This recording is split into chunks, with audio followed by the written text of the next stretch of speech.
tuan-tuan, nyonya-nyonya, diminta menghadap ke arah istana Tokyo.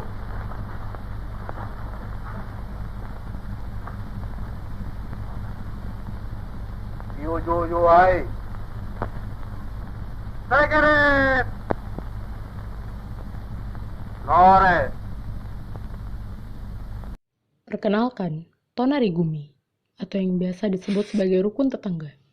Istilah RT atau Tonarigumi yaitu sebuah organisasi sosial efektif yang berfungsi untuk memata-matai pribumi dalam kerja Romusa atau dalam upaya untuk menyerahkan hasil pertanian dan barang lain dari rakyat kepada Jepang. Kalau keadaan terus begini, selalu ada orang menderita kesusahan, bukan? Sebab itu, mari kita pikirkan daya upaya yang baik. Marilah kita bentuk Tonarigumi selekas-lekasnya. Bagaimanakah cara pembentukannya? Lebih dahulu 10 atau 20 buah rumah tangga dalam sebuah ku dipastikan sebagai satu Tonarigumi.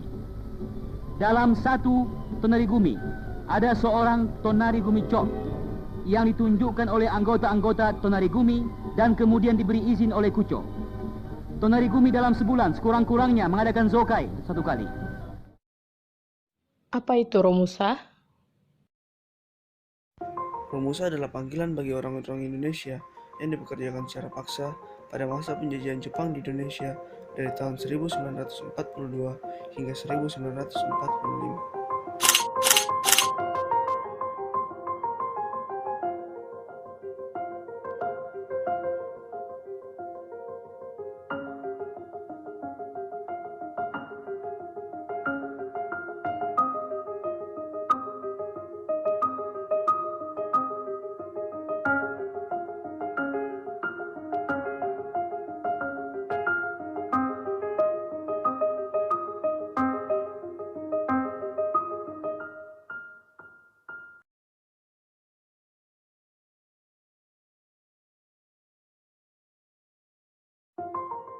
Akibat kependudukan Jepang di Indonesia.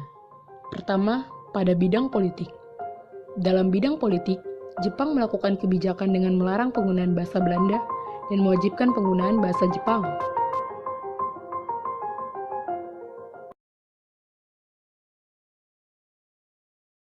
Jepang membuat struktur pemerintahan, membentuk pemerintah militer dengan angkatan darat dan angkatan laut. Jepang juga membentuk organisasi-organisasi dengan maksud sebagai alat propaganda. Tujuan utama Jepang ini untuk menghapuskan pengaruh Barat dan menggalangkan masyarakat agar memihak pada Jepang.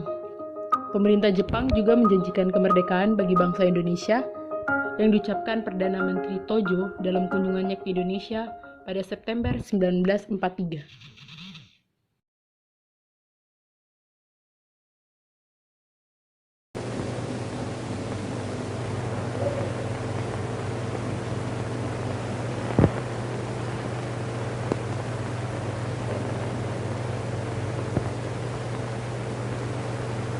Paduka Yang Mulia Saiko Titikan. Dengan hati yang terharu, kami menerima pengumuman bahwa Kerajaan Dainippon memperkenankan kemerdekaan segenap bangsa Indonesia di kemudian hari.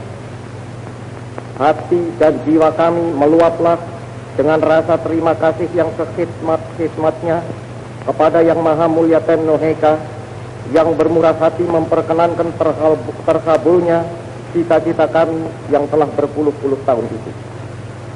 Dengan hormat, saya atas nama segenap rakyat Indonesia meminta kepada Paduka Tuan supaya Paduka Tuan mempersembahkan terima kasih kami ke bawah duli Yang Maha Mulia Tenno Heika. Kedua, pada bidang sosial budaya dan ekonomi.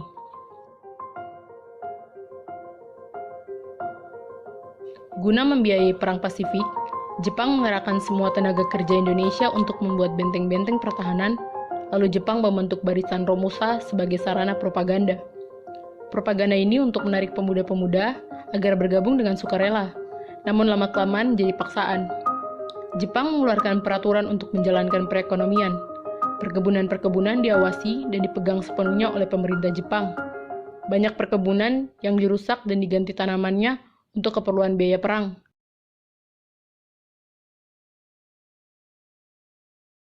Ketiga, pada bidang pendidikan. Pada masa kependudukan Jepang, pelajar wajib mempelajari bahasa Jepang, adat istiadat Jepang, dan lagu kebangsaan Jepang Kimigayo, serta gerak badan sebelum pelajaran dimulai.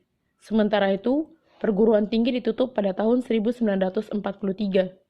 Satu hal keuntungan pada masa Jepang adalah penggunaan bahasa Indonesia sebagai bahasa pengantar. Bangsa Indonesia, perlu kita mengetahui bahasa mereka.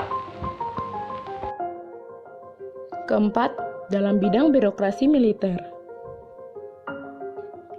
Dalam bidang birokrasi, dengan dikeluarkannya Undang-Undang Nomor 27 tentang Aturan Pemerintah Daerah dan Undang-Undang Nomor 28 tentang Aturan Pemerintah Shu dan Tokubetsushi, maka berakhirlah pemerintahan sementara.